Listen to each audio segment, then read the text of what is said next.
Hello? Is this thing on? And it looks like we are on. Oh my goodness. Hello, everybody. Welcome back to the annual, well, not really annual, but close enough to our yearly award ceremony. I know we had a bit of issues, but I am proud to be your host for the third and last time. It is me, Sunny. I will be your host for this ceremony. And I would also like to welcome the co-host as well, Mari. Hi everyone, I'm Mari. How are y'all doing? It's my first time doing something like this, so I apologize for any problems, but everything's gonna go smoothly, promise. Yeah. Surely everything will go smoothly and we'll not have another outage, unlike a few other times. But anywho, that was very funny. We do apologize for the delay. If this is your first time, we'll give a brief rundown on how the show will go. So pretty much, we have a bunch of categories. If you were there the for the form, you saw the form, you saw all the categories. We will be going in the order of that form. So if you didn't catch it, well, then it sucks. But you can just catch on. We will do as well, just kind of transitioning into those categories as well. Kind of just talk about them just a tad bit, and then you'll have a video play of the category, the nominees, and then the winner. So, are we ready for this ceremony? Because I've been waiting, and it's My, glad. I think I Uh, think we are in fact ready for this. yeah, let's just pray to the internet gods that we do not have more outages. But anywho, our first award is going to be the Most Improved Player Award, and now I've been not in the OSU scene for 6 months now. I have not been paying attention to any of the new players that have risen from or have rose from the mania community. But I know you've been around for you're still around quite a bit. I would reckon you know more players than I do, and I feel like you'd probably recognize more of these nominees than me. But Yeah, I can definitely give a rundown on the nominees. So basically, nominees we have, I've seen them around quite a bit. Well, except for one of them, but because I'm not too familiar with the part of their community they're from, but one of them, like Cranium, for example, I've seen him go from like 5 digit all the way to where he is now, which I think it's 3 digit. It was it. Yeah, Cranium's had a wild glow up from the last time I saw him, and Bluestone and Astle, they were really good players back when I first met them, and they just risen up really quickly along the ranks. Like Bluestone has improved their LN significantly from when last seen them, and Astle's a tournament beast. You could you could see this in their MKCC performance where they pretty much carried the team along with Shora to a win. So yeah, yeah, so that's basically what we strive for in the Most Improved Player section is pretty much a player that has, like you mentioned with Cranium, pretty much has an insane year. They show off their true potential compared in contrast to maybe what they had last year. So just to see that huge jump in performance. And I feel like these three players do fit that perfectly. So without further ado, here are your nominees for Most Improved Player.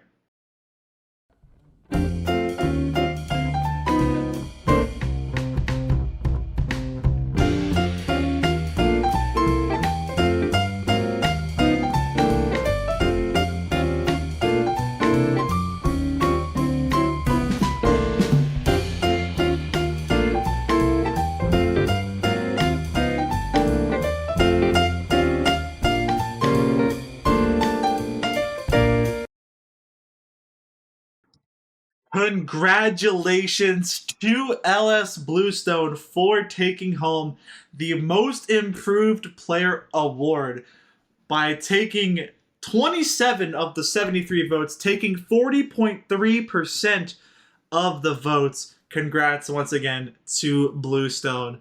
Wow, I've seen their name around quite a bit, and I mean Bluestone has had one hell of a year, don't you think? And they're even in the chat. Congrats, Bluestone, on your victory. Hey, How do we feel about Bluestone. that? I mean, honestly, I'm not surprised about Bluestone winning this because I've seen them around like a lot more recently, and they're just improving at a astronomic rate. I think the last score I saw from them, I'm pretty sure it was an S rank on the 16th LNDAN. So from the last time I saw them at when they were around 12th, it's a huge improvement from what they were before. Yeah, and I think I might have seen Bluestone play in some tournaments in some time. I'm pretty sure.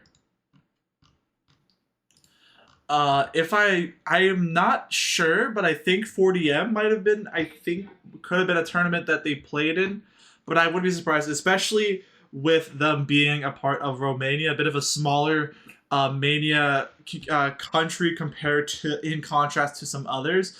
Definitely, probably one of the top players to really shine out from that country, and definitely a purpose as to why I believe, if I'm correct, I could be 100% wrong, of Mania World Cup, I'm pretty sure Romania either qualified or barely missed out on qualification. But and I think I'm pretty sure I wouldn't be surprised if Bluestone made it to the team. That would be I would honestly not be surprised. If I were to be a captain for Romania, I would definitely recruit Bluestone onto the team for sure. But that will wrap up our Most Improved Player Award. Once again, congratulations to Bluestone and all of the other nominees for trying their best. And honestly, I think also the other nominees deserve a bit of praise as well. It's not easy getting a Most Improved Player Award, especially seeing just how many players have shown in the community. Like, how many how many players have you seen just out of nowhere, like just the most random player setting the most insane scores? Because I've seen a few. Yeah, like as of late, there's been a huge uptake in new faces in the community, and I'm pretty excited to see how it goes because they're improving at a really fast rate, and I'm really enjoying watching their scores improve in like difficulty and stuff. Yeah, there was the one Ukrainian guy that like cleared that like cleared Delta, like I can't remember when. When did they clear it? I forgot. It Wasn't it was about like, last month, I think. yeah, and like didn't they have like I, a ridiculously low history of like Osu yeah, gameplay? Yeah, that is insane, and that's really just showing what this will store for in the future for whoever really shines next as the hidden gem for the Osu community. But that, like I said, that will wrap up Most Improved Player. Um, Next up is our Most Impressive number one, and there there have been a lot of impressive number one scores that we have seen come around in the community. I know I've seen my fair share whenever I'm just scrolling through some old maps I used to play, or looking on Twitter at my feed, looking at some number one plays. There are some crazy scores set by some insane people, and I think you'll recognize some of these nominees. But there are some that I actually never knew were this talented. And honestly, these are some crazy scores when I was looking through the forum at these submissions. And there's one that I believe if I were in control, I would definitely give. But I'll just let you see for yourself. Do you have it? foreshadowing. Yeah, do you have anything to talk about for the most impressive number one? Honestly, for the most impressive number one, these scores that were submitted, they are insanely good. Like, I'll say one of the nominees right now, Reshiram. Their score on Give is otherworldly. Like, they are ahead of the next person in the leaderboard by about 80 perfects on an SV map. They got 12 perfects. The next person has 90 something. That is an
um physicality test, pushing physicality in parallel universe shifter and accuracy in the other two submissions.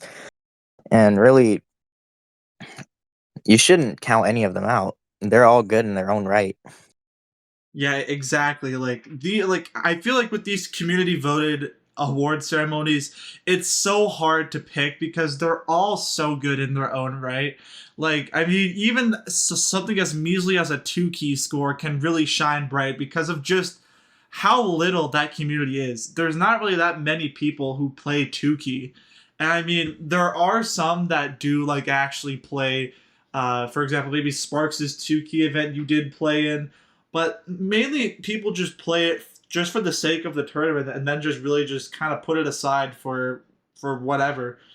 But to see a number one like that, where I believe Naomi Bunny actually, I believe, has practiced two key to the point where they are fairly strong at the more lower key modes. I think even one key as well.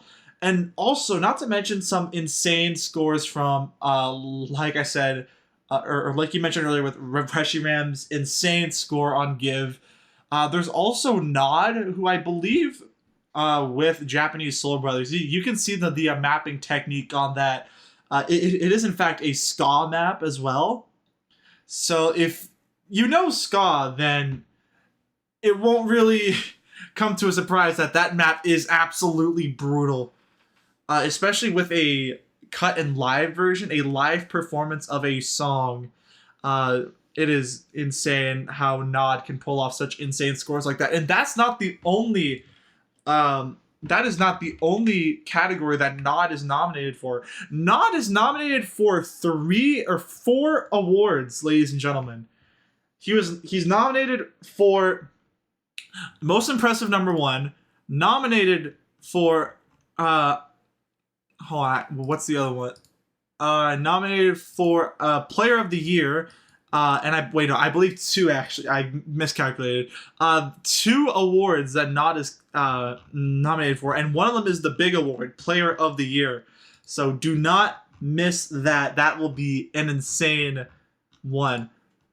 But we can move on to, I think, one of our most highly anticipated awards, and this one I'll just say there was a differential of 3 votes between this next category. This next one is Content Creator of the Year.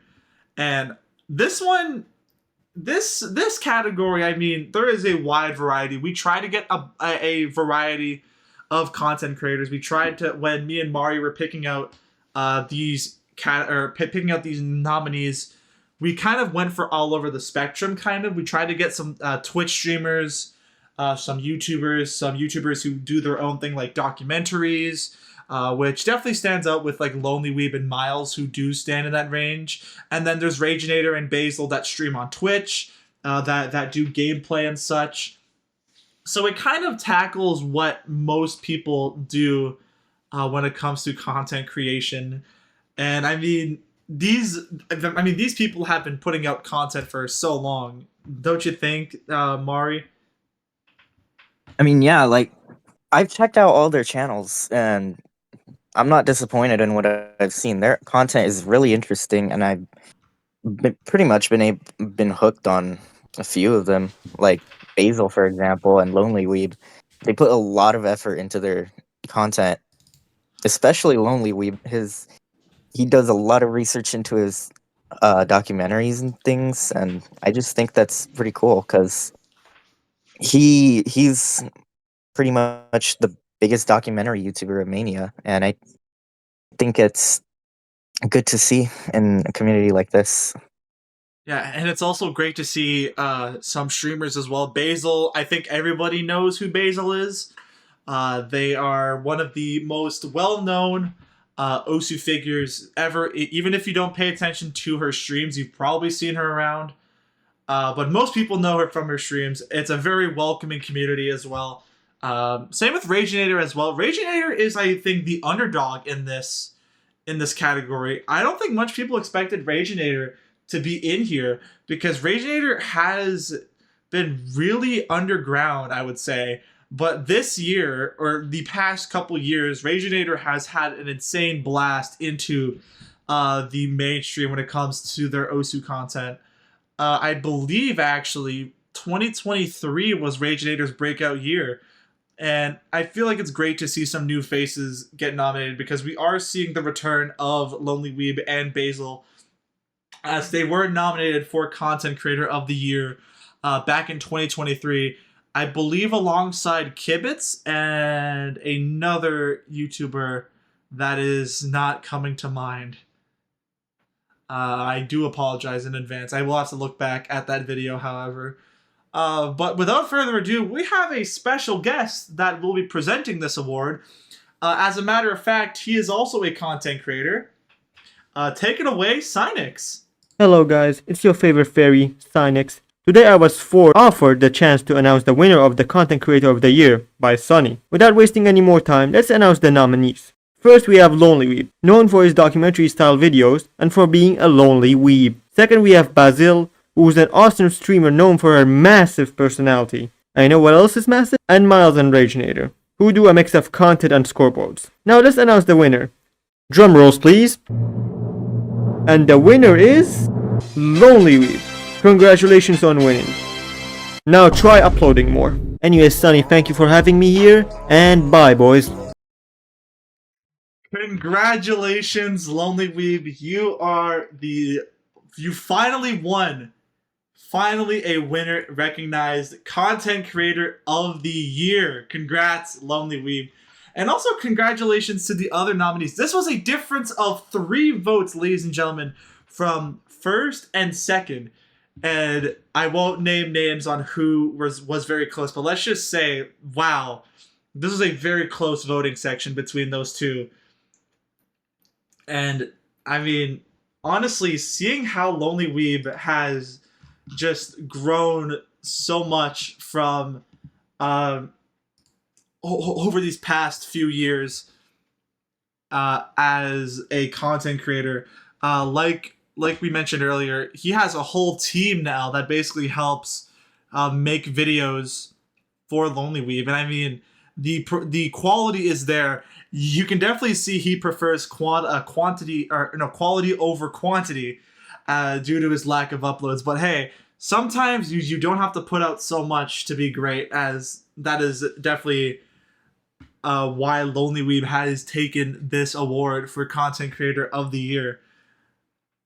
It's just more or less the sheer quality of his videos.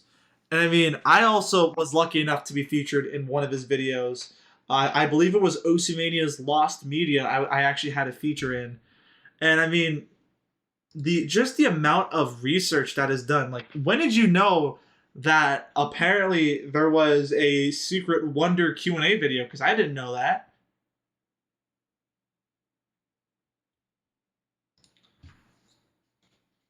I believe my co-host And honestly, is dead. sorry.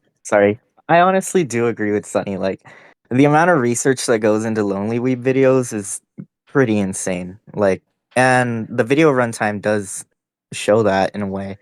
Because, like, every minute there's a new fact that's being presented that a lot of people might not know. And that's what I like about Lonely Weeb. He puts effort into his videos. And honestly, you should check out all the other content creators that were nominated, because they put out top quality content as well. And they're not anyone to sleep on.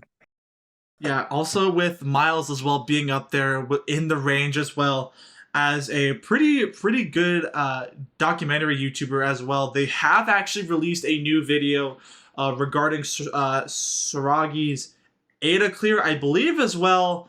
Lonely Weeb was also featured in that video as well to kind of give a breakdown, I believe, of the Ada Dan itself, which is an amazing video. Definitely check out Miles as well if you want to explore a bit more into that documentary range as well. And I also believe Miles also score posts as well. So if you like a little bit of score posting as well, a little bit of that, some gameplay, check out Miles. And also be sure to check out Raginator and Basil as well. By the way, to any viewers that are watching on YouTube, this will be posted as a VOD later. Every single nominee will be linked in the description below. So, including the content creators as well. Please check them out. I believe, as of recording this stream, Basil actually went live. But, anywho. Then again, once again... And, oh, yeah, go ahead. as a side note, even though he's not a nominee, you should check out Sinex, because that video, or the presentation, was top tier. Yeah, check out Sinex as well. We all love Sinex.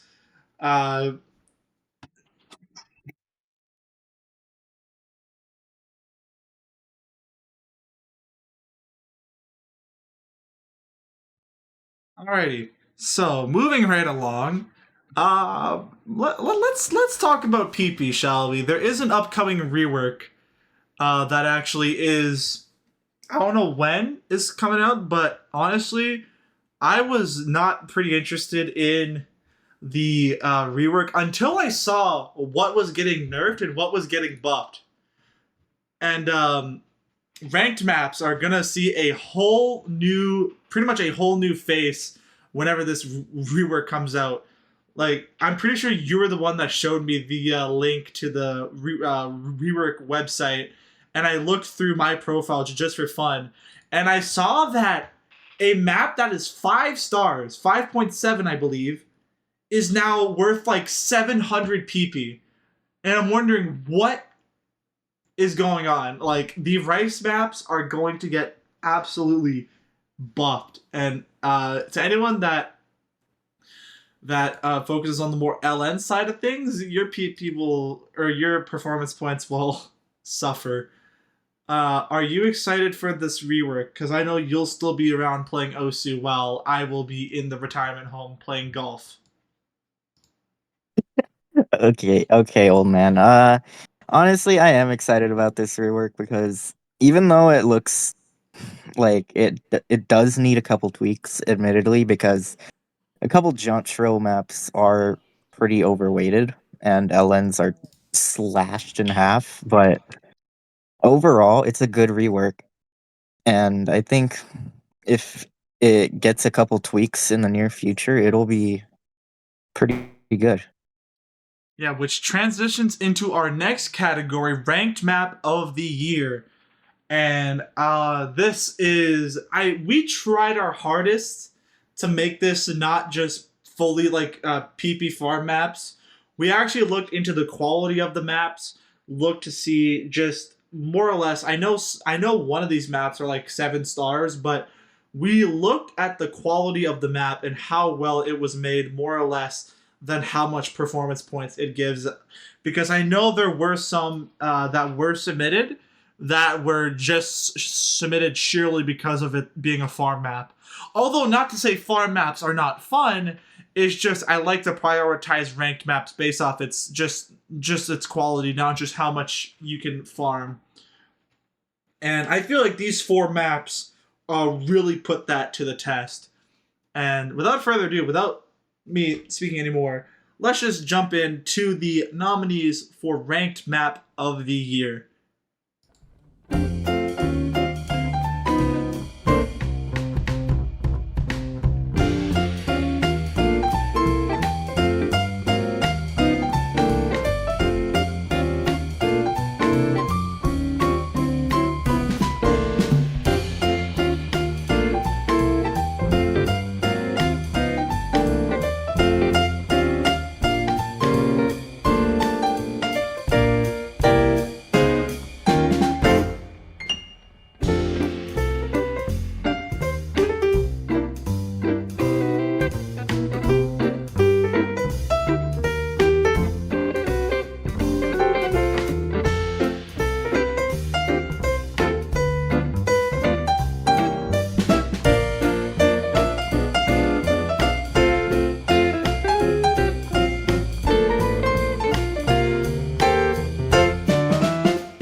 And congratulations to Padoru fucking Dies in a multi-genre death loop.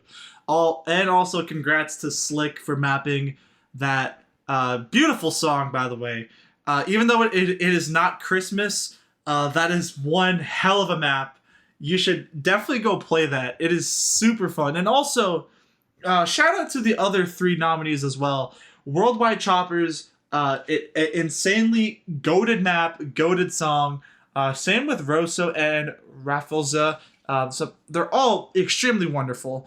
They may not give you the most PP compared to Padoru fucking Dies in a multi-genre death loop because it is 7 stars, but it's an SV map. So good luck with that, because let me tell you right now, when I used to play, I was actually told, or I was actually asked by Slick if I wanted to play test this before it got ranked. And Jesus Christ, this map is something. It took me a long time to get an S rank on this. And I feel like also with another SV enthusiast as my co-host, you can also kind of vouch for this map right here of being well deserving of the ranked map of the year award. Oh my god, guys, 6-star, 7-star SV, let's go. But like for real though, Slick's map, he put a lot of effort into that and I saw it when he asked me to playtest it, and I saw it go through a lot of changes, and it's pretty much evolved into what it is now. And I think it's pretty fun. You should probably go try it.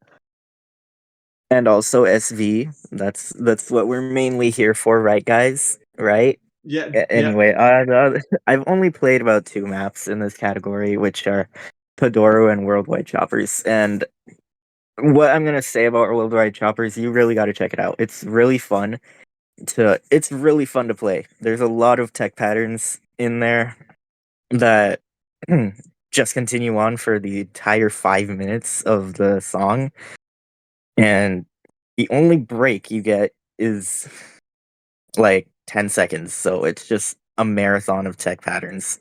It's really fun though. You should check it out. Yeah, and that's honestly basically what Epic Man is known for. I feel like Epic Man, when it comes to their mapping, because I have played a lot. I mean, when it comes to Epic Man, there are a ton of maps you can play from them. Their catalog is insanely fun. But what I notice most is that Epic Man normally charts what they're hearing, and I feel like that pays really that really shows in Worldwide Choppers, as it may be like a more dump or tech based, but like you can just like kind of tell just based on what you're hearing. And like Mari mentioned, it is such a fun map. All these maps are so much fun. Although you might not get PP out of it, it's still very fun. But next up are our most outstanding beat maps categories.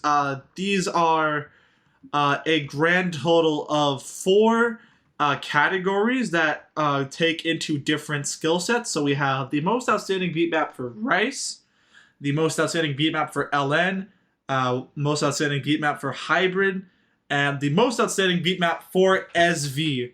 So it's kind of a 4-in-1 deal. We will be taking breaks in between to kind of just congratulate the winner and talk about each a bit. So I won't be doing a rapid fire of just going into each one like I did with the nominee results.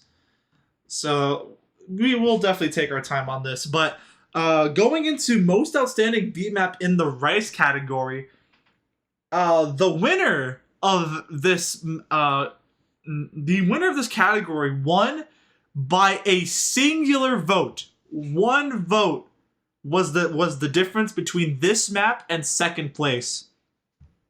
And I mean, looking at the maps, I can definitely see why, because all these Rice maps have insane quality to them. Every single one is super well made, super well done, and even though I'm pretty sure they were all maybe one was were all made for tournaments, it really shows the quality that these maps have. And honestly, Matt Silver, Magic Crash Ice, and Gasoline, all very strong Rice maps, and also Syntha, which I believe is Jump Stream. But we kind of have representation of each Rice component. Matt Silver, more Jack Bay. Whoa! I should shut up. My voice. Nice voice crack, buddy. Yeah. I should shut up for a second. Hold on a second. Matt Silver being a more Jack Bay. Syntho, a bit more Jump Stream. I believe Gasoline, I think, is Tech. Maybe Mixed Rice. I have to replay that map. Magic Crash Ice, such a banger song.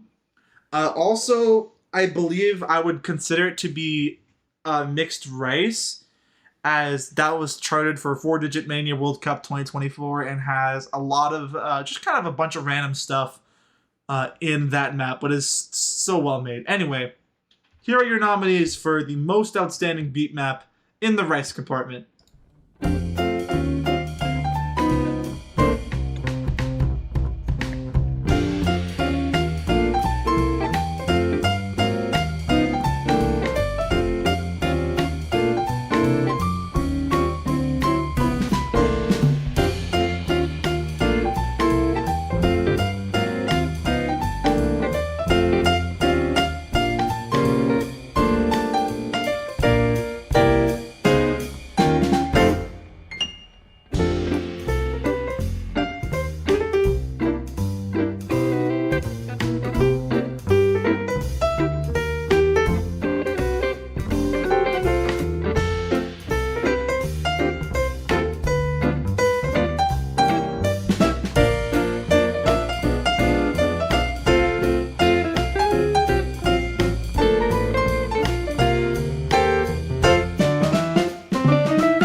Congratulations, Matt Silver, for winning Most Outstanding Beat Map, and honestly, well deserved for Matt Silver. Elixir has been having one heyday of a mapping, or just absolutely an absolute heyday when it comes to mapping. They are probably one of the most well-received, critically acclaimed, like greatest mappers of their generation. They have been mapping MWC for I think 2-3 years. I think so, relatively new in that mapping scene. But wow, Elixir really had the fan favorite with Matt Silver, as that map really fun to play. I'm not really a core jack person myself, and I don't. And if you like core jack, then cool. But as me, who prefers like LN and SV and speed, when I played Matt Silver for the first time, I actually found myself enjoying the map. And I don't know about you, Mari. I know you do SV and other stuff that isn't jack, but I think you would probably jump. I don't know about your skill sets and variety. What were your first thoughts of Matt Silver when it first came out? Honestly, when Matt Silver first dropped, I thought it was I thought it was just like it looked like a generic core jack map, or not really core jack, but just jack. But when I played it for the first time, I realized that like it actually has good pattern variety and it's actually fun to play. And as Nightcore said, 1 point. Very fitting for this map of all Oh maps to yeah, win by 1 point. in Mania World Cup 2023, right? In semifinals, I'm pretty sure it was the United States versus Japan. That match, it was it was won by a singular point off of that map, which I think is what gains it a bit more notoriety because of how fun, because of just of that alone. Um, but yeah, once again, congratulations, Matt Silver. Not only was this decided by one singular point, but many other matches were decided by a singular point with this map as well. Alrighty, so that concludes the most outstanding beat map for the Rice section. We can move on to most outstanding beat map for the long note section. And although there is no 1 point differential, Elixir is nominated for this again with A Fight in Tunisia. By the way, I'm gonna say it right here, A Fight in Tunisia is my favorite map in Mania World Cup 2024. Fight me if you will. That map is insanely good. Not only is it an OSU original, it is also insanely well made. Fun fact: when me and Team Canada were watching the showcase, we took note of just how fun the map looked, and we literally protected or went for that pick solely because of how fun it was. We actually just went for A Fight in Tunisia because of how fun it was. But yeah, not only is it an OC original, it is super fun, and of course, I believe there is a 7-key map. I think. Wait, no, that's the hybrid. Never mind. I got confused for a second. But just to really show that the highlight is A Fight in Tunisia. What were your thoughts of A Fight in Tunisia? Because I feel like you weren't in Mania World Cup, but I'm pretty sure you were probably around, just like watching from the sidelines. I'm not gonna lie, I've never played it. I've never seen it. You've never seen A Fight in Tunisia? No.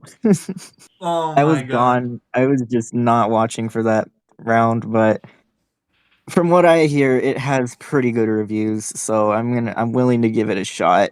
Even though I absolutely hate LN. I can't play it at all, but hey, there's a first for everything, you know? Yes, that is true. And also the runner, also in that category, Revolt, Nibelungen, and Beast Vorso remix.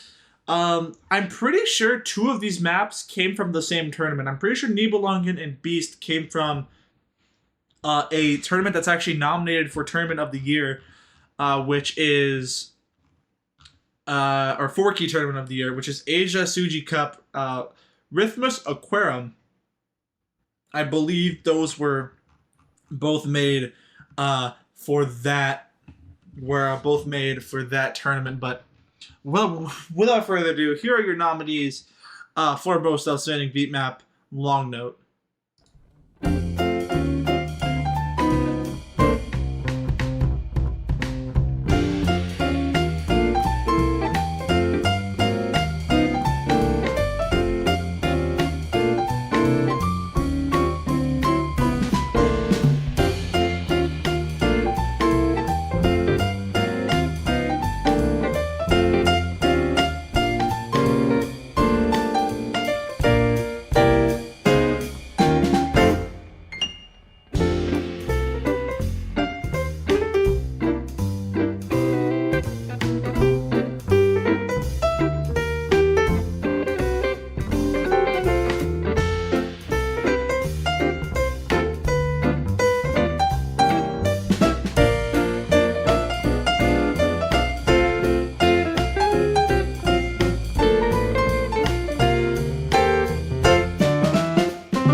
Congratulations to Nibelungen for winning Most Outstanding Beatmap Long Note Edition. And I mean, I can't say I've played this map, but I did look through the preview of this map when I was looking at the nominees for this, and we knew we had to put this in here. This map is not only is it hard, it's also extremely fun. And I also lied, by the way. There is a 7-key map in here. Get trolled, lol.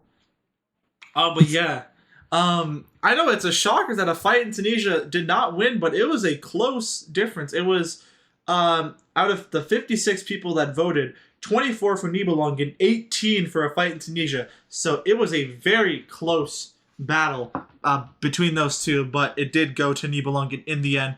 And I mean, who else but Mysterion, a very well-known long note mapper. They have been around for quite a bit. I believe in 4-Digit Mania World Cup 2023, they were... and also, I just want to correct myself. Nibelungen was actually used in Osumania 4-Key World Cup 2024 Grand Finals, I believe. So that is wrong on my side. But yeah, I mean, used in MWC, of course. Very, very fun map. I suggest if you have the capability to play it, go and play it. It is a fun map. But anywho, let's talk about Long Note's little brother, Hybrids. As I think out of the 4 nominees or the 4 categories we have for the most outstanding beat maps, the Hybrids, I believe, got the least amount of votes. Yeah, tied for SV for the least amount of votes. So not many people really shine light on the Hybrids, but there are some very fun maps in the Hybrid section. Of course, just to kind of go over them, the wonderful 21st Century Schizoid Man by Furry Swan. That map is actually, not only is that map insanely fun, banger song, probably one of the greatest songs ever made, ever to be put in a map. I don't think anyone besides I don't think anyone would have had the right or would have had the idea to use a song from 1969 as a as an Osu map. But there's also some other notable songs like The Earth, which is the IL collaboration. I think you know a bit more of that than I do, because I think you're the one that nominated this map in, because I know we each kind of did our own part looking into these maps, and I believe you selected The Earth as a nominee, and I believe this was also used in a tournament, if I'm correct, right? Yeah, it was used in MKCC, I think quarterfinals, but The Earth, it's a really good song. I just had to. But aside from the song, the chart itself is just really good. It has good cohesion, it has a good flow to it. It's fun to play. All of the patterns make sense. It's not that difficult to hack either. It's just a really good chart all around. And as for the other maps, I honestly haven't played them, but Sunny is a glazer for 21st Century Schizoid Man. It is so good. I'm gonna say it again. It is so good. And a bit interesting actually. Hatatagami software was actually used for the Malady Key Team Cup 2024 finals as a tiebreaker. So this is a tiebreaker map in here, and I believe there is a 7-key map in here. I think this is a 7-key map. So it's nice to see we have some 7-key maps also being shown in the awards. That's what I tried to aim for, was to have a bit more variety when it comes to the key modes, in which I'm glad I managed to get that with some of these nominees. But anywho, I won't speak too much. Just here are your nominees for most outstanding beat map in the hybrid department.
Alrighty, congratulations to the Earth for winning this award for most outstanding beat map in the hybrid department. The stream is insanely delayed right now. I think they're still on the talk about just about the hybrid section. But anywho, I'm sure it'll catch back up. Of course, it can't be a stream without without my internet just being absolutely bad. We were doing so good, but anywho, we're in too deep in this. We have to keep on going. So anywho, yeah, this map, not only like you mentioned, it is an absolute banger of a song. It is also a very fun map. And I feel like it definitely deserves its flowers. A banger, just an overall banger map. Please, if you have the chance, play that map. It is so fun. And now that leads us with one final outstanding beat map category, and that is the SV department, which I am really excited for because, as you know, we here are SV enthusiasts, and the SV department is always so fun to look at, especially when it comes to any maps that are mainly from the tournament side of things. I know MWC is getting rid of SVs, which I'm really sad about, but hey, they have to do what they have to do. But thankfully, these 4 maps are extremely fun in the SV side of things. And I think you might recognize a few, maybe from a tournament or maybe just scrolling through some fun SV charts, whatever it may be. SVs are kind of just meant there to really show just how much you just love to play or just love to torture yourself with memory. I know I had some PTSD with SVs, having to spend 4 hours learning one. What is the longest time you spent learning an SV map, whether it be learning to S rank it, FC, double S, whatever it may be? I spent a week on Mula. I still have PTSD from that. Do not spend a week on Mula, please. It's torture. A week trying to FC S. Trying to S rank. I had to spend 4 hours straight. It was a map for SVSE, I believe, SVSE 2, in the grand finals where I had to learn a very fun SV map. And I actually managed to get an S rank on it, but it took 4 non-stop hours. Safe to say, I had a reasonable crash out at the end after doing that. But enough talk. Here are your nominees for Most Outstanding Beat Map SV.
Wow, this looks really bad.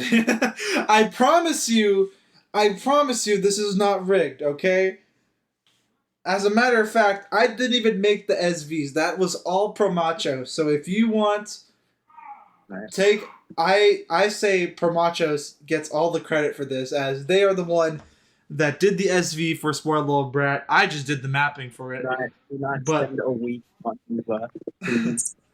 congratulations to Spoiled Little Find Brat that. 6 Impala version for winning most outstanding beatmap SV. Like I said, it looks bad that a a map that I was partaking in making won, but I promise you, it won by a margin. It won 41.5% of the votes, and direct all your attention to Promachos for that. They are one incredible SV mapper. If I honestly, that was probably one of the greatest things I've ever done in the mapping side of things when it comes to Osu. And would you agree, Mari? I do, in fact, agree because that map is extremely hard, but it does have really good SV gimmicks. And I remember you showed me the way that Promikos was doing the SV, and it was just way too much for me to comprehend. I just couldn't. This is why I need tools to do SV. I cannot do it the way the top SV mappers do it. Yeah, and I mean, But all right, keep on in going. terms, sorry, in terms of like the other maps, like Down by Alex Dunk, that's a really good map too. And I think it's one of the, if I can remember correctly, I think it's one of the only maps that has a negative scroll in it, and I think that's pretty cool. Yeah, there also is Get Down by Alex Dunk. Then again, utilizing that that kind of like that upside or like that reverse scroll feature, which by the way, Alex Dunk, very known for being extremely experimental with the SV side of things. There have been a plethora of SV charts that Alex Dunk has made that really just stretches the limits of the Osu editor. And of course, there's also some legends in here as well. Orca, everybody knows Orca, one of the most well-known SV charters, as well as Potterage. Orca is the mastermind behind Muffane, which I believe that's what actually got me into playing SV. I don't know about you, but Muffane is what started me to play more SV. And then Potterage, of course, made in collaboration with Arcat Mula and some other charts as well. You see there, Goliath is there as well. And now to finally wrap up this whole mapping side of the deal, we got Mapper of the Year as our last kind of map focused category. There have been a ton of mappers that really shined this year, whether it be just like just tournaments or just mapping in general. There have been a ton of mappers that really their showed their potential, and I think these four nominees we have really show that. Well, don't you think as well? Especially with Livium as one of our nominees, I think we can both agree that Livium has had one hell of a year. Same with a stall fanboy, also known as Zeno.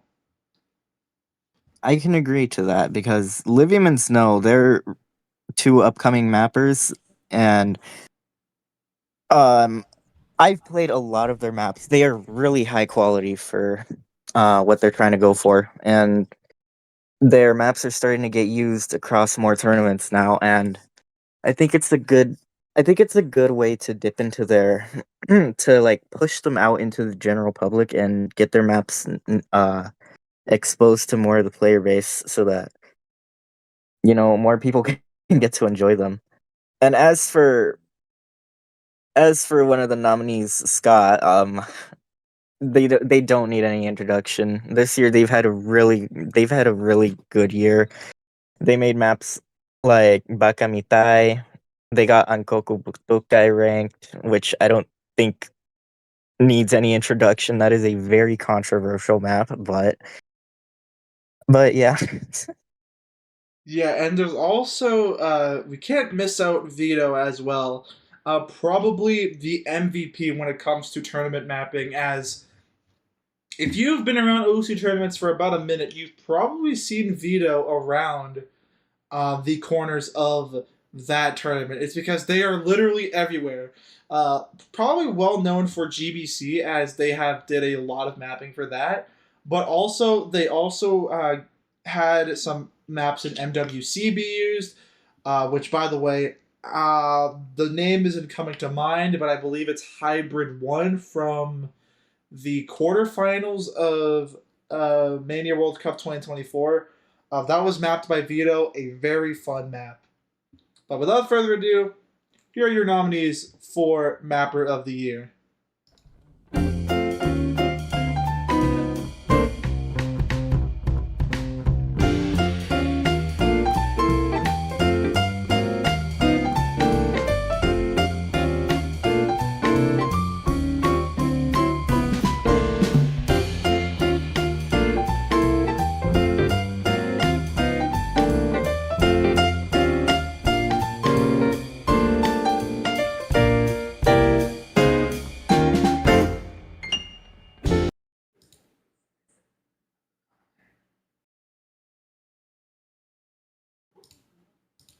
And congratulations to Ska for winning Mapper of the Year. And yeah, I mean, Ska pretty much eviscerated the votes. They took over half of the votes. And I mean, there's definitely a reason why Scott has been on a tear, like you mentioned with that map that recently got ranked. That's fairly controversial, as well as also shining from the Eterna scene as well, because I know Scott also has some maps that I think originated from Eterna, then made their way to the Osu spotlight. They have also been around the tournament mapping scene for quite a bit. And I just think Scott overall well deserved this, but as well as everybody else as well. As Zeno has been on an absolute tear when it comes to mapping. If you give them a song, they will map it. I mean, they have mapped so many maps for their tournament that is nominated for 4Key Tournament of the Year, Robeat Star Tournament. I know it's a ridiculous amount of custom maps, but there are a ton. And same with Livium as well. Livium has done a ton of mapping for NFT2, for Robeat Star Tournament, many other tournaments as well. And I mean, all of these mappers have really shown the light of day in the past few years, and I think we can both agree to that. Exactly. And like going back on what Sunny said, yeah, Robeat Start Tournament, they have a lot of customs, but for the amount of customs they have, there is no dip in quality. They were pushed out, and they're actually enjoyable for what they are. Like they they were put through a pretty rigorous playtesting phase, and the results are maps that honestly you would see in a top tier quality tournament, like maybe Speed of Light. And yeah. Yeah, I think we have touched upon that topic enough. We can move on to our second to last award in the player section. This will be the last one for now, because we are going to save Player of the Year for the end, because I think that will be a wonderful note to land to really end on. But for now, we have next up Score of the Year, and my God, there have been a lot of insane scores that have happened this past 2 years. And I think if I really had to pick outside of the four nominees we have, the score that I think is probably the most impressive. Oh, geez, I really have to think now because there are so many crazy scores that were set. Honestly, if I really had to go with one, however, it would probably be either Crew K on Polyrhythm VIP, or it would probably be that Hall DT score that really just blew everybody away because a semifinals tiebreaker on DT is crazy. That was set by Miyuka, who is actually nominated for score of the year. Their Burning Brain 99 is nominated for this award, and that is also, I mean, it's nominated in there for a reason. I don't know. What would you think is the score of the year, or score of the past 2 years that is not nominated on this list? You know what I'm gonna say. It's that Reshiram score. I cannot stress this enough. Reshiram had a crazy run last year, and that give score proved it. He definitely should have been nominated for score of the year on this because the gap between him and everyone else on that specific map, even given its difficulty, it's unheard of anywhere. And I definitely think he deserves his flowers more for that. Yeah, Reshiram has really shown the community, pretty much flipped it on its head when it comes to some of these maps. And I mean, yeah, Mania World Cup 2025 4-key definitely could be an option, but we're gonna have to wait and see. But without further ado, here are your nominees for Score of the Year.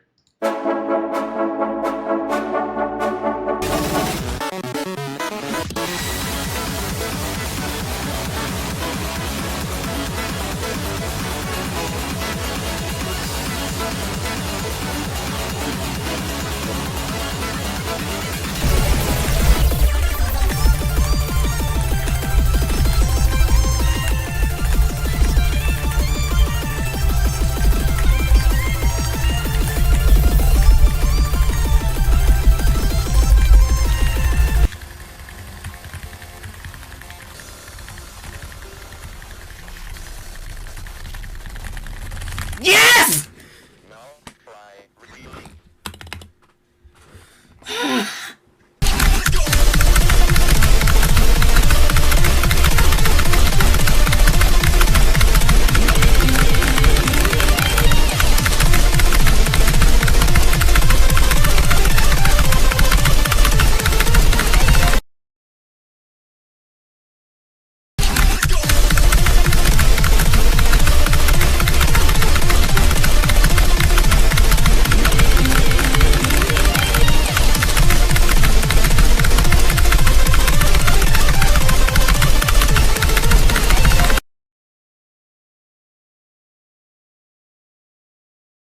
Congratulations to Crew K for winning Score of the Year. And wow, I mean, Spin Eternally itself is an absolute one hell of a map.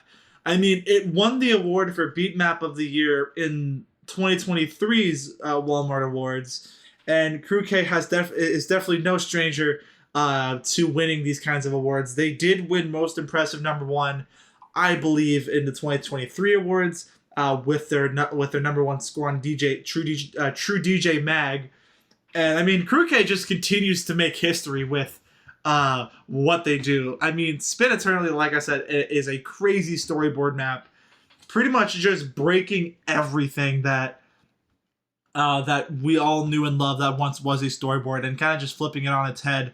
That is what Spin Eternally does, and my God, it's cranked up to 1,000. And I know I strictly said no dance scores in this in Score of the Year because remember in 2023 you actually presented the award for Score of the Year. Do you want to know why I said no to that this year? I think you might know the answer to no dance. Saragi. Anyway, yeah.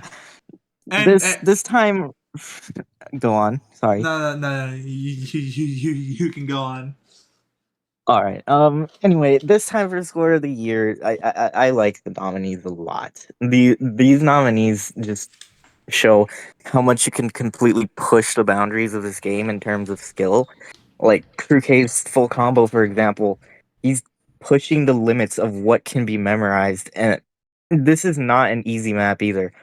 In terms of physicality, you have to memorize all these chord jacks, all these long notes, because looking at the screen, it's basically unreadable.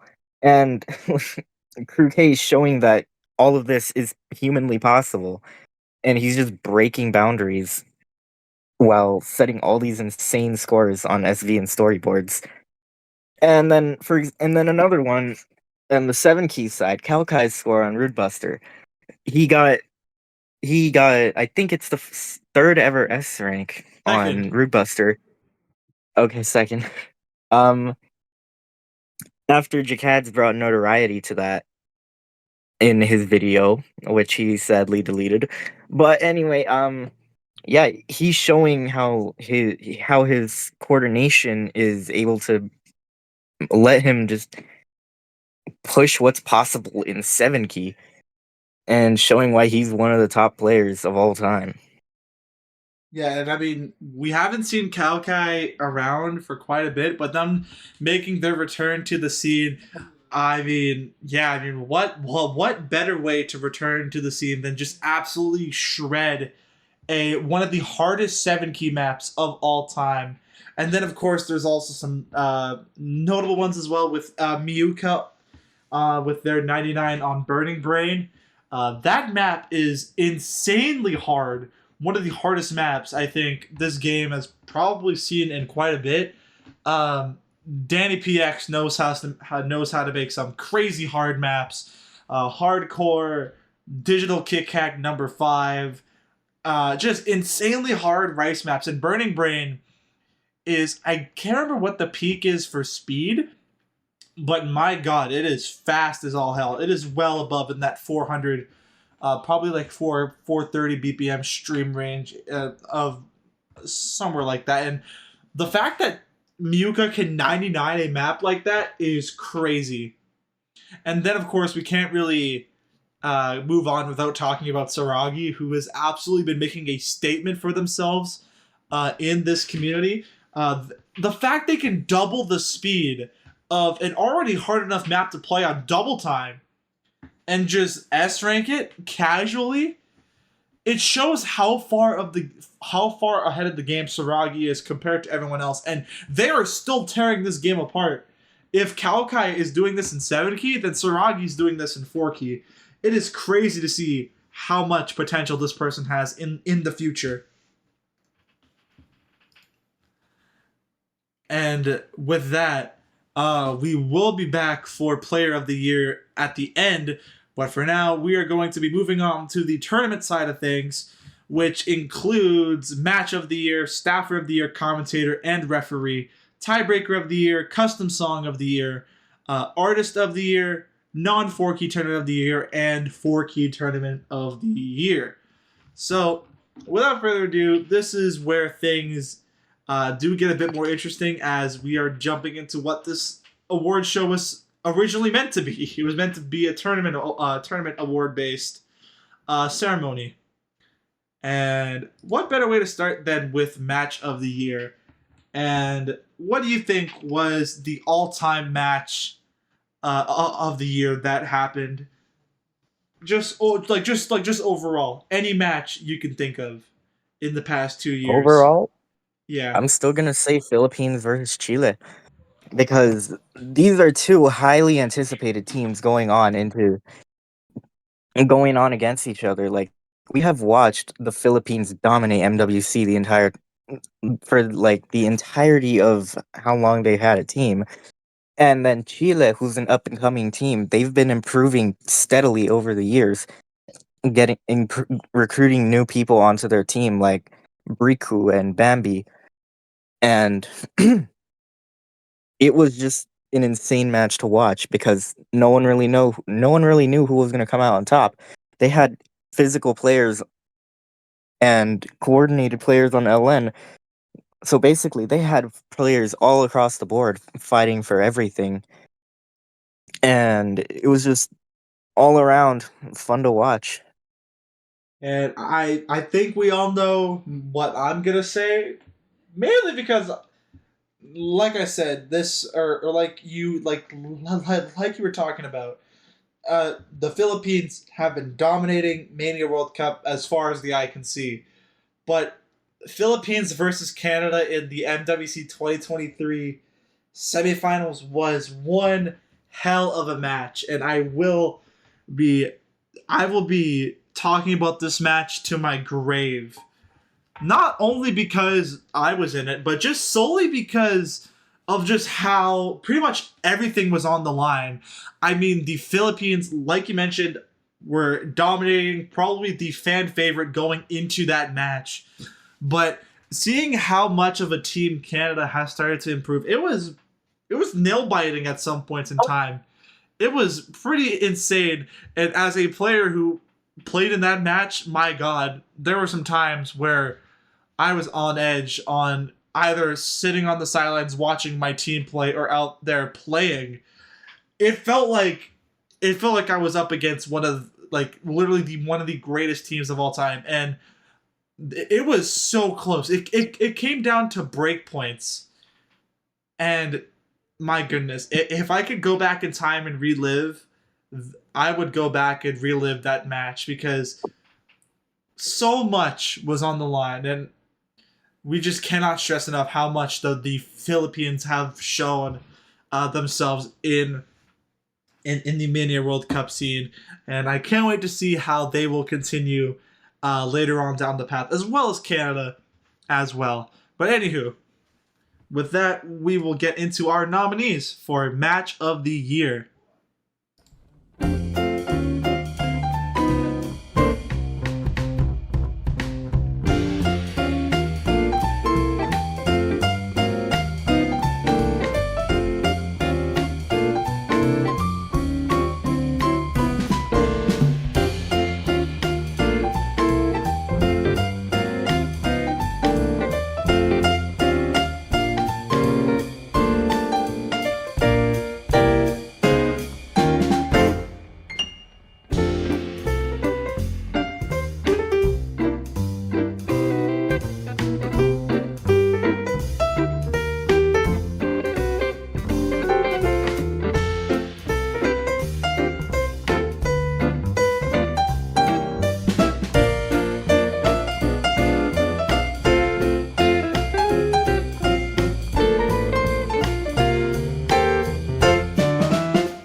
And congratulations to MWC 4Key 2024 Philippines versus Chile for winning Match of the Year. And you already said pretty much in a nutshell what this match had in offer.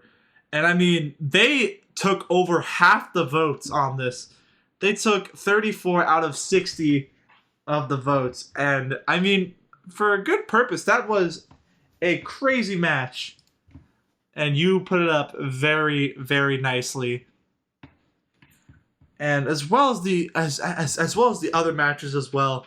NFT2, some very underrated tournaments also being in this category. I'm pretty sure that French LAN tournament and that Korean tournament I actually never knew happened until those were submitted in. And I looked at those replays, or I looked at those VODs. Man, those were some close matches. And I feel like, honestly, everybody should be deserving awards here because these are all so close to decide. But there could only be one winner. But anywho, we will be moving on now to the Staffer of the Year categories. We have two for this one, the Commentator and the Referee. And I mean, a commentator is the most important job when it comes to a tournament. They're what make the matches interesting. I tried my best to make matches interesting. I don't know if I do the greatest job at it, but I know some people on this list have absolutely made matches way more interesting to watch. and have actually given it the fuel it needs to really just be fun and entertaining. I know Dynascape. Actually, a really relatively new, we have lots of new commentators on here outside of maybe one, but Dynascape, fresh new. I think just started commentating for Mania World Cup in 2023. Sparky as well has not been around that long either. Been around since probably 5 years or so. So has a bit of experience, and then also Zeno as well, who's had an insane commentating run. Has basically been commentating for a lot of tournaments. If you see a tournament, Zeno has probably has commentated in it before. And then of course there's the Unk Pataraj, who I think everybody should know, whether they commentated your match or you played against them in a tournament. Pataraj has just been around forever. Are there any other notable commentators that you think should get some notoriety that isn't on this list? Honestly, some other commentators that should maybe be on this list that, well, maybe not of the year. Well, But just should kind of just like ignore. kind of Just like in an general, yeah. yeah, kind of like an In general, like I can't even I fucking think speak right now. maybe sorry. In general, I think Silhouesca Els is a really good commentator. She always brings like this energy to a match that makes it really interesting to watch. She's always on point with her commentary. How to she knows how to explain the patterns in ways that are easy to understand for new people. And honestly, I really do enjoy her commentary every time she's on a match. And another one to mention is Nightcore. Nightcore has been making moves in the commentary scene recently, and he's been commentating for quite a bit of tournaments, and I do like his commentary style. And similar to Silhouesca Els, he knows how to make the patterns easy to understand. And frankly, I do think with practice, he's able to make it really big in the commentary scene. Yeah, and I definitely agree with you there. As Syllabus Gals definitely knows how to really get into the nitty gritty of the maps that are shown. They definitely, or she definitely can get into the statistics of the map or the players within the pretty much in the blink of an eye. They are definitely probably one of the most influential commentators there are, because honestly, if it wasn't for people like Silhouette Gals who have been commentating for so long, I wouldn't be here. I would not be a commentator. I would not be a staffer, as I think she has such an influence on so many people. And I think Sparky is starting to carry that torch as well, as she has also been giving a lot of influence to a lot of up-and-coming staffers, as I was also one of them. I was also influenced by Sparky a bit to start commentating. And also with Nightcore, I believe they showed up around the same time I started commentating. I don't know if they started a bit before me or after. But yeah, they definitely make a match more entertaining, especially when the matches are also very close. They can definitely make the matches a lot more worth to watch. But with that, we should probably just jump right into it. Here are your nominees for Staffer of the Year commentator. Hello, I am Ramsey, and I am honored to present the award for Commentator of the Year. In my opinion, commentating is the most important part of watching an OSU stream, since they point out every single aspect of anything that's happening within the gameplay and watching the stream. But without waiting any further, here are your nominees for Commentator of the Year. At first, for our nominees, we got Paturgus, I'm sorry if I butchered it. Number 2, we got A-Stall Fanboy, also known as Zeno. At number 3, we got Dynascape. And at number 4, we got Sparky.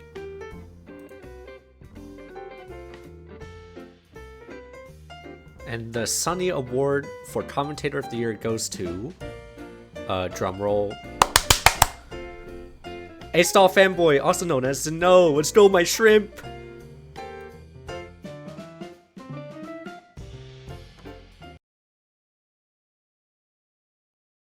Congratulations to Estelle Fanboy, also known as Zno, for taking home the award for Staffer of the Year Commentator. And also thank you to Ramsey for presenting the award. I kind of forgot to mention them at the beginning, but thank you once again, Ramsey, for presenting. And who else but Zno? They also are up there. More of a newer commentator, I would say. They are definitely one of the up-and-coming commentators, as they have been, pretty much everywhere you go, you will see Zno there.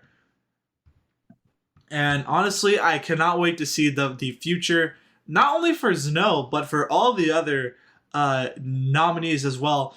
Dynascape, I know, has a bright future, and same with Sparky. Also, just in general, their future is already bright. They are already commentating in Mania World Cup, and I know Zno is going to take things really far in the future. Maybe we'll even see Zno as a commentator in Mania World Cup. Who knows? Anything is possible. But also a very also important role when it comes to staffing are the refs, the referees. They're the reason why matches exist. And honestly, referees, I think, deserve a bit more praise. Like, they're the ones that actually get your match. They're the ones that put up the maps, that ad ref the streamers, that start matches, that abort the matches. They do everything, the refs. They have a lot of work done, and these refs go out of their way to make sure that everything is steady, make sure that everything is on point, and take time out of their day to help with tournaments. And I think these 4 referees really show that the greatest. A Case 100, Noodalina, Zno Fangirl, also known as Astal, and Era Zuste, all amazing refs. And I feel like also there could be some honorable mentions as well. I think we can touch upon some more refs that aren't really, or that are just starting to kind of start out. Do you know any refs that should, or that aren't on this list that you think should be? I think one ref that should be on this list, honestly, is Rush FTK, because Rush puts a lot of work into refereeing. Like, around the clock, if you need a match, Rush will show up.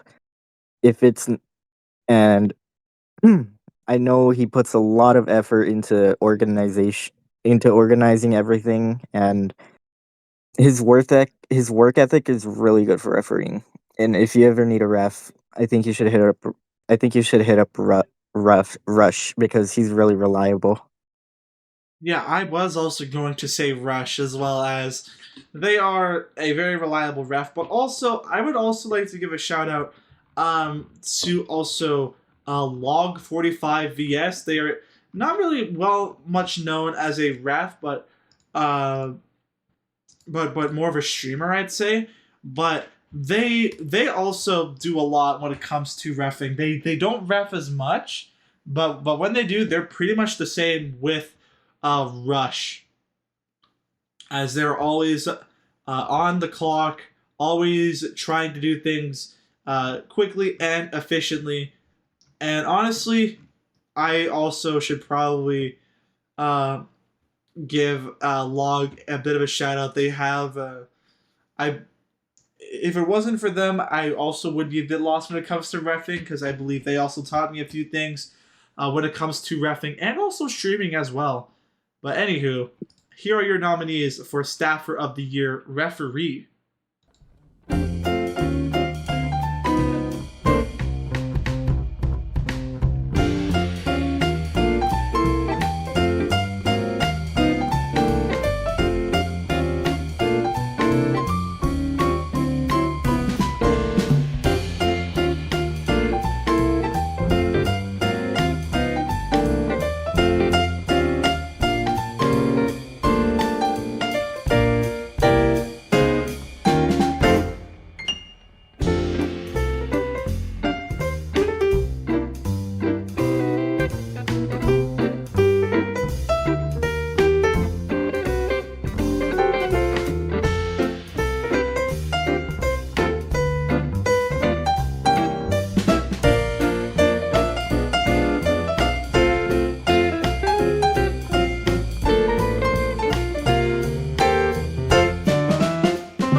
Okay, I might have made a miscalculation. It is not a case. It was actually Noodalita. I was doing a bit of rushing because I really wanted to get this done, but when the deadline came, so I think I might have just accidentally forgot to paste in Noodalina, but it is Noodalina who won the award for Staffer of the Year. Although a case is one legendary ref, Noodalina did win it. So I know it looks like a case won, but it was actually Noodalina. I will probably post the results in the Discord as well to know I'm not joshing around. So, anywho, that will conclude Staffer of the Year referee. And we only have a few more categories left. We have about 5 more here. We have Tiebreaker of the Year, Custom Song, Featured Artist, Non-4-Key Tournament, 4-Key Tournament, and then Player of the Year. And I think up next is probably one of the most important ones, one of the most important features of a tournament, and that is a tiebreaker. The essence of all tournaments, if you wish. If it weren't for tiebreakers, how would a match be decided if it goes into a tie? That's what these maps are here for, and I'm glad that we have some variety when it comes to the key variations, as there are some 1-key maps in here, some 7-key maps. Honestly, all these tiebreakers are all very notable in their own way. And I think we can also list off some other great tiebreakers that have been made. You could probably list one. I honestly, I already have one, and that would be one that's actually nominated for Custom Song of the Year. That is Skyphos by Cydosis. That would be my pick for a tiebreaker of the year. If we're going down that line as well, I would also pick Hall. Not the one in Mania World Cup 2023, but the one in Sparks' 2-key event. That one is also really fun. What would you put as your tiebreaker of the year, if you could? I'm gonna be honest. I can't really think of one at the top off of the top of my head, but I do I do agree that Hall was a good tiebreaker for the 2-key World Cup. Or not 2-key World Cup, the 2-key tournament, because I don't know, it just felt really fun to play. And I don't remember it too much, but from what I do remember, I just know that a lot of people did have good reviews on it. And yeah. Yeah, honestly. Anyway, I feel like, yeah, Hall definitely deserves a mention. But anywho, here are your nominees for Tiebreaker of the Year.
Congratulations to Chongshao, the multitude of Empyrean by Turks, for winning Tiebreaker of the Year. I'm not very caught up with the 7-key scene, but I was definitely looking at these maps, and wow, that map definitely looked extremely fun to play. And I'm glad to see that we're getting some notoriety outside of 4Key. Like I mentioned earlier, that's what I really wanted to see. So glad to see that we are getting some more 7-key recognition, or just other multi-key modes in this turn or in this ceremony. But now we are down to our next category, which is going to be custom song of the year. And we had a ton of custom songs be made this in the past few years in tournaments, AI generated or not. There have been a ton of custom songs. And honestly, I think if I really had to pick one, oh gosh, that would be really tough, honestly. There have just been so many good ones. But honestly, if I had to stick to just one, I'm going with A Fight in Tunisia. I will glaze this map for eternity. As usual. But honestly, if I had to pick one, I'd probably go with Hag Punch because I really just liked how it sounded, honestly. I have no other reason for I have no other reason. I just like how it sounds. It sounds really good, and it's made by the same person that made Matusa Bomber, so you know it's gonna be good. Yeah, it's Rahat. Not really a stranger to having their maps used, or their songs used for maps. As you mentioned, Matusa Bomber was made by them, and they are actually nominated for this category. And without further ado, we can get into our nominees for Custom Song of the Year.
And congratulations to Symphony of the Lost Souls by Akiri on winning Custom Song of the Year.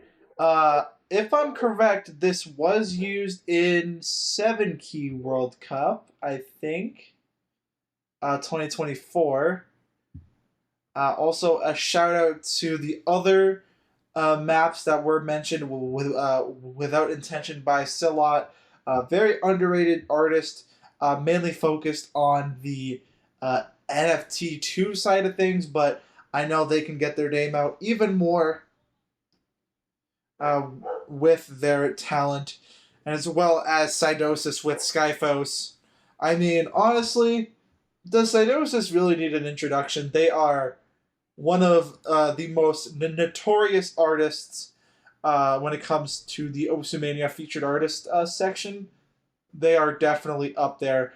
Formerly known as LS Ham as well, one of the best 1-key players of all time, and also 2-key players as well. And like we mentioned, Hag Punch as well by Rahat. All of these songs really amazing. Glad to see them all get their recognition. And with these songs comes artists, which leads us to our next category, featured artist of the year. And I mean, there have been a lot of featured artists coming in these past few years. Some did leave, but some lots of new ones, and there are only 3 nominees for this one. As if you read the announcement, one of them are no longer a featured artist. We kind of limited it to only featured artists because they're the ones that pay the most attention to when it comes to custom songs. Because I believe one of the requirements was you must have made a, I think it was 3 custom songs in the last 2 years. I think something along the lines of that, or in 2023. I think I could be wrong, however, but I mean, there are. I mean, like out of the 3 nominees we have, they are all extremely well known. Akiri, they made Symphony of the Lost Souls. They also made that one tiebreaker all the way back in Combo Cup. I forgot the name of it, but it was really good. Oh my God, it's right there. I can't recall the name of it for the life of me. Yeah, I don't remember it either.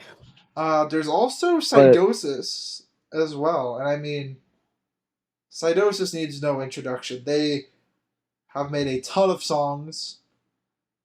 Check out Cydosis. They are crazy. yeah, I agree. You should really check out Cydosis. He pumps out music at at a pretty reasonably fast rate, and even while he pumps out all that music, none of it is bad. He has really good quality control for his music, and it really shows in what he releases. Although I will say, Cydosis, your music reviewing needs to be a bit more on par. We can't be given the money store 4s, okay, man? Just keep it up with that, all right? Anyway, last but not least, we have Sparks, which honestly I did not know was a featured artist. I mainly thought of Sparks as a well-known mapper, but I actually did not know they made songs, and not only that, incredibly amazing songs as well. Sparks, I think, I don't know how long they've been a featured artist for, but they are one of the goats when it comes to featured artists. Same with everybody else that is featured on this list as well.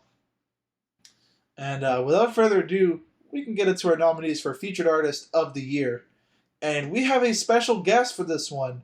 Uh, Please give a warm welcome to Miles, who will be presenting this award. Hello people, this is Miles, and I'm honored to present the award for Best Artist of the Year. Do you remember the artist that you listen to whenever you go to the gym? It's Bring Me the Horizon for me. Or maybe do you remember the artist that you listen to in a long car drive? It's Bring Me the Horizon for me again. Or maybe, just maybe, do you remember the artist that always contributed us with a lot of custom songs for tournaments that they were always bangers and always fun to listen to? Well, we certainly do, so here are your nominees for Artist of the Year.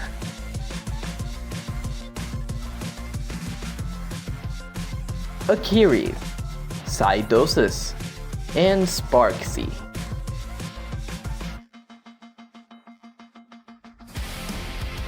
And the winner for Best Artist of the Year goes to Akiri.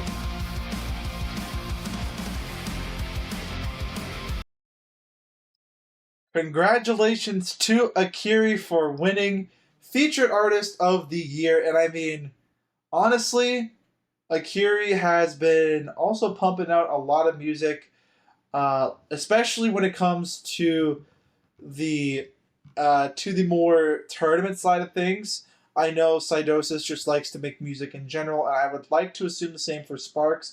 But when it comes to Akiri, they are a lot well known when it comes to actually making music in tournaments. But I would not be surprised if they also make music outside of tournaments. And I mean, Akiri has done it insanely well. I know them from all the way back in early 2023 when they did that one. Oh my goodness, I still don't know.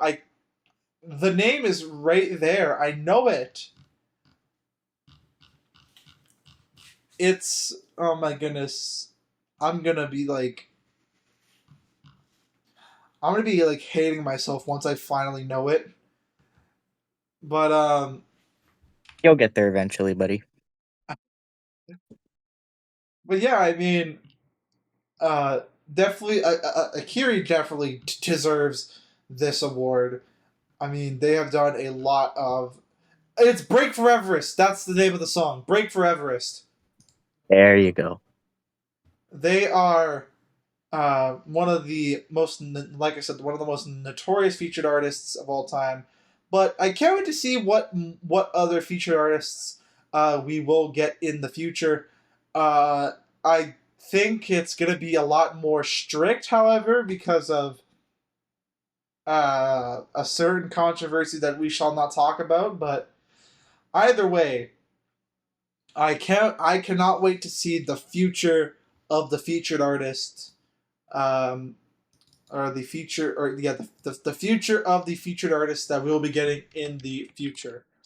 That is a mouthful. Anyway, next up is Tournament of the Year. We have a non-4-key tournament and 4-key tournament of the year. And for non-4-key tournament of the year, this spans all the way from 1-key to 7-key. And also there's a 2-key tournament in here as well. So lots of non-4-key tournaments, lots of actual ones that happened recently as of this form was made. I'm pretty sure Sparks' 2-key event and Osimania's 7-key World Cup 2024 were made in the same year. And I believe Jay's 1-key event 3 Paradigm Shift was back in 2023. And we had a bit of a technicality here, actually. Malt, which is Osimania Apprentice Level 7-key tournament, we were struggling on what 4th tournament we could use.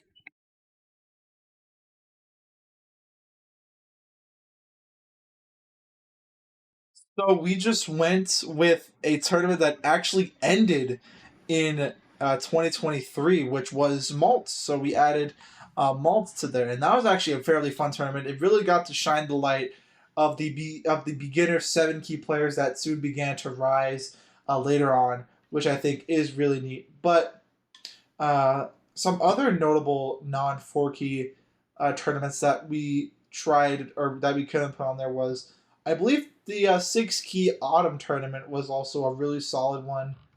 I don't know if you were around for that, but I was. I was a referee for that tournament. Would you have a pick for a non-4-key tournament of the year that isn't on this list? I'd honestly pick 1-key World Cup because even though 1-key event 3 is a nominee, I'd still pick 1-key World Cup because of the quality of the tournament. Jay has hosted a lot of tournaments revolving around 1-key. He's pretty much the 1-key GOAT at this point, and none of them have had any dip in quality whatsoever, especially the World Cup, where I liked the format where he went with. If you had too many people on one team, you could split your country off into another team, and that made it more interesting. And honestly, props to Jay for that gimmick. Yeah, Jay really opening up the scene with 1-key World Cup. As if Jay's 1-key event 3 didn't already do that. 1-key World Cup really did, getting you to team up with people of your country as well. And like I said, it was a very fun gimmick. We represented 99% Canadian. Rest in peace to Furry Feet, who got screened out. Rest in peace.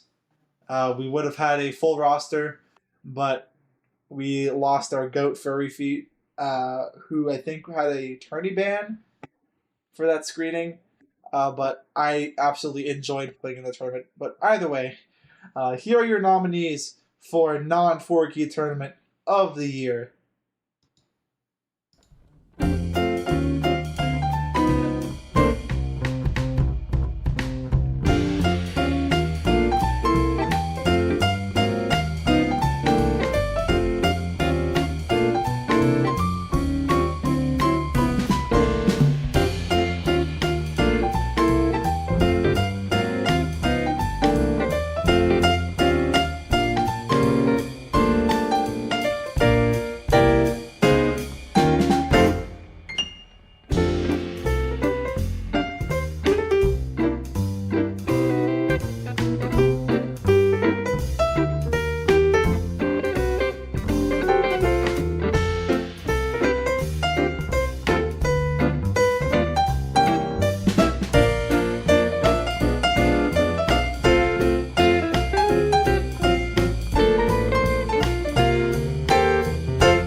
and congratulations to Oceania 7 Key World Cup 2024 for winning non-4 key tournament of the year. Honestly, were we really surprising anybody with that?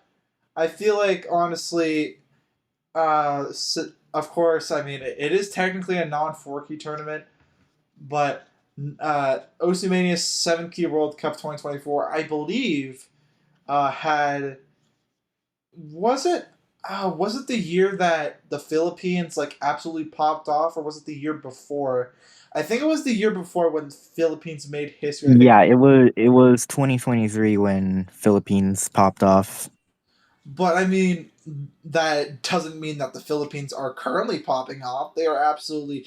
Didn't they just beat Japan in the finals? I think in this Yep. year's edition. I think they got to top 3 if I can recall correctly. Yeah, so I mean, and also I mean, just Oceania's 7 Key World Cup overall has had a lot of notoriety already throughout this ceremony. We've had Symphony of the Lost Souls get nominated, Chong Xiao get nominated, lots of maps coming from that tournament getting nominated, lots of some referees, some commentators from that tournament, just lots of recognition coming from other categories from that tournament. So props to that. Props to Oceania 7 Key World Cup 2024. And can you believe it? We are almost at the end of the ceremony. We only have 2 more categories left, and it's our Can final you believe it, 2. guys? Can you believe it, guys? Oh my goodness. Can you believe it, guys? Player of the Year. Just 2 awards away. Yeah, just an award away. Woohoo! I'm so excited about this information.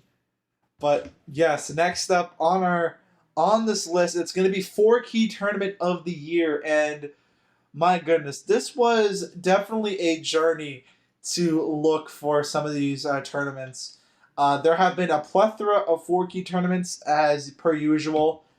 I think one that I really, really enjoyed, or at least seeing, was Usumania 2-Shot Cup. I know that probably doesn't ring a bell. That tournament was happened a fairly long time ago, but wow, that was a really solid tournament for what it is. I mean, Trooper Sonny, definitely. that was like 3 months ago. I believe it ended in November. So yeah, like 4 months ago it ended, but that was a very solid 4 key tournament, especially with Trooper being the host. Trooper, a well-known staffer, I believe. They have also hosted some other tournaments in the past. Done a plethora of staffing for that. So if I had to pick my personal 4 key tournament of the year that isn't on the list of nominees, I would go for Usumania 2-Shot Cup as my tournament of the year for 4 key. I think I can probably guess what you would go for. Contrary to what you believe, I'd also go to 2-Shot Cup because Trooper managed that tournament extremely well.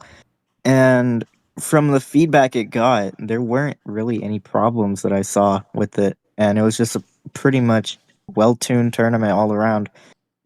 I actually staffed in that tournament, so I got to chip in a little bit and see what Me was going too. on behind the scenes. And Trooper was organizing the hell out of that thing, and proud of that guy. He's doing a lot of good things in the tournament scene. Yeah, I mean, like, Trooper really deserves their flowers for what they have done. They are a wonderful staffer, and honestly, I mean, they are just starting off their tournament staffing career, so I cannot wait to see where they end up in the future. But anyway, I think it's time we get into our nominees for Tournament of the Year 4 Key Edition.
congratulations to 4-Digit Mania World Cup 2024 for winning Tournament of the Year 4-key. And honestly, that tournament was definitely one for the books.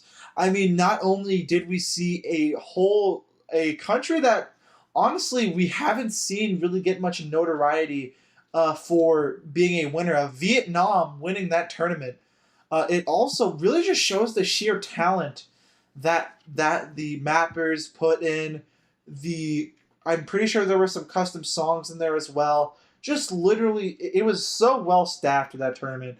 Danny PX and I believe it was Albion as well put in one hell of an effort hosting that tournament, and the staffers as well being absolutely legendary as well. It was definitely an experience to go through. And if you don't want to watch all the VODs for the 4-Digit Mania World Cup, don't worry. There is a highlight reel video that really just encapsulates all the highlights of that tournament. It's definitely a wonderful experience. If you were there for it, you would know exactly what you were witnessing. But anywho, we are now down to our last category of the night, and it is probably the most important one of the night. It is Player of the Year. This is the player that defined what Osu!mania is for not only 2024, but also for the late part of 2023. And these 4 players really, really just shined out the most. Whether it would be for their crazy performance in tournaments, whether it be just how much of an underdog they were, and absolutely just how much they just teared this game apart. It pretty much just ranges from that. And honestly, these 4 players, we could have added some more, honestly. There are a lot more players that deserve the praise and love that they got. But I think these 4, really deserve the most. And honestly, if you're nominated on this list, give yourself a round of applause, honestly, because it is not easy being labeled as the Player of the Year.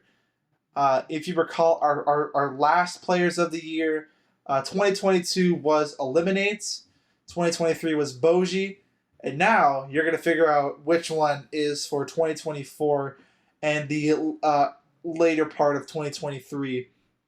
Honestly, these what we have for our nominee list: Saragi, Leo Toto, Kaukai, and Nod. They are all insanely good in their own part. I actually managed to verse Nod firsthand in NFT 2, and my god, they gave me a run for my money. They were an absolute crazy player, and I know Nod has a bright future ahead of them. Same with Saragi and Leo Toto. Kaukai has been around for quite a bit, but they did make a return, and I'm just excited to see how Kaukai will perform later on down the line when it comes to this game. And honestly, do you have any high hopes for these players? Because I know I do.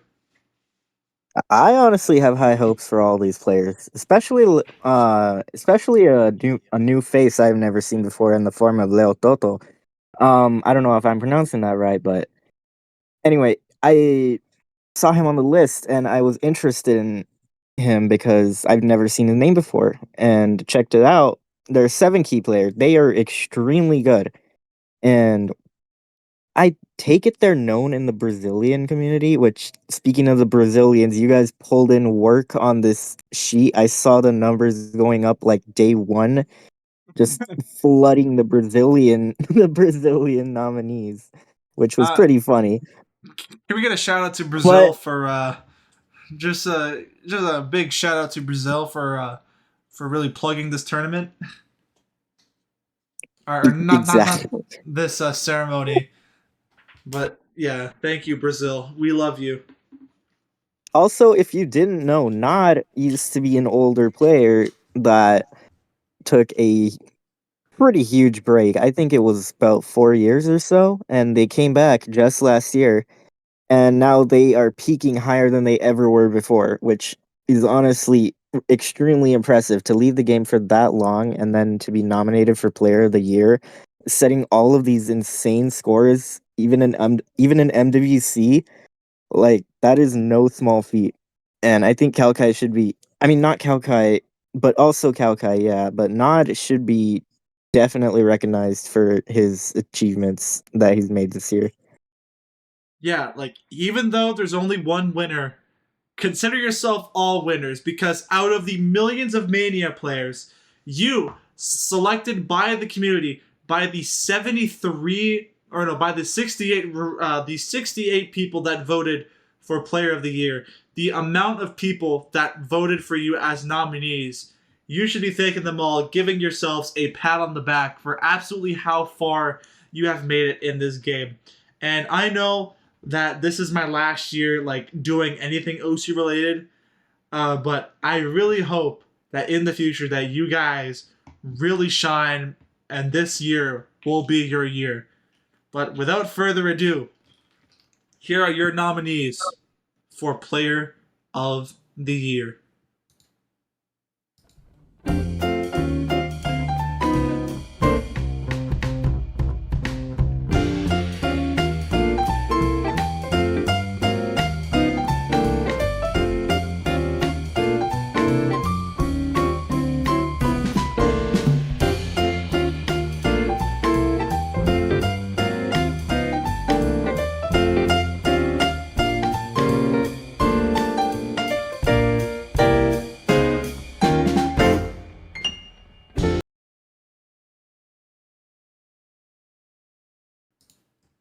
And congrats, Saragi!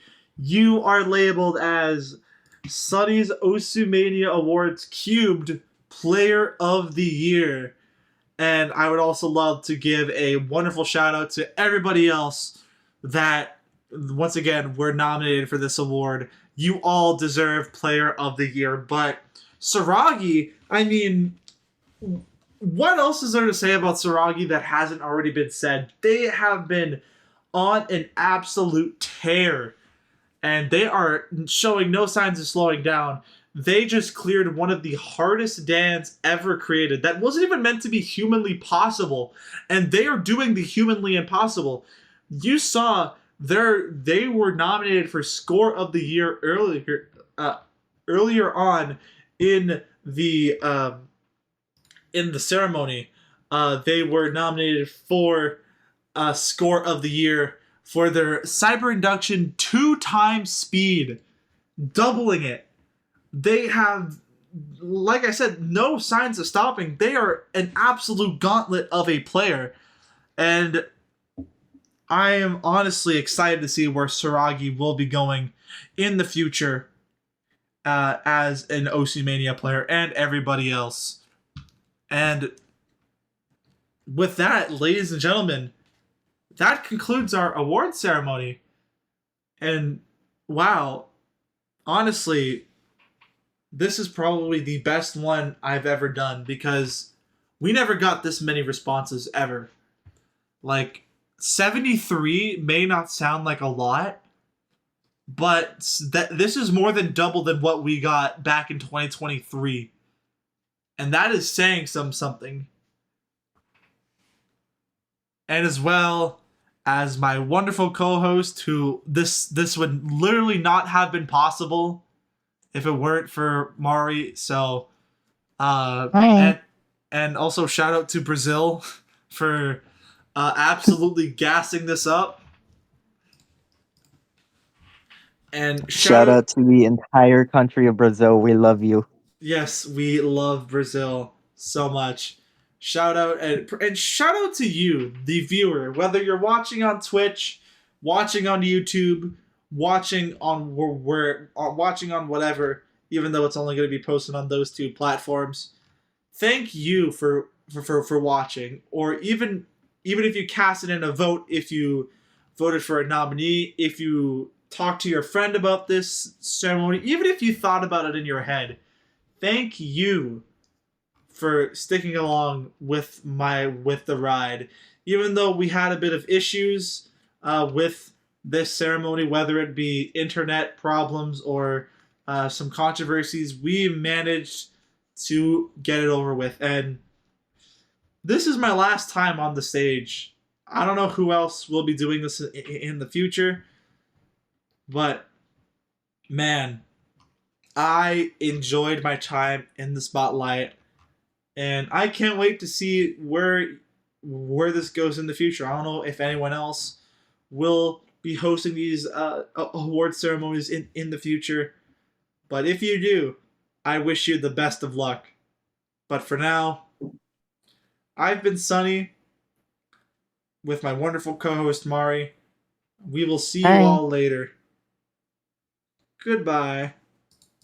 Goodbye.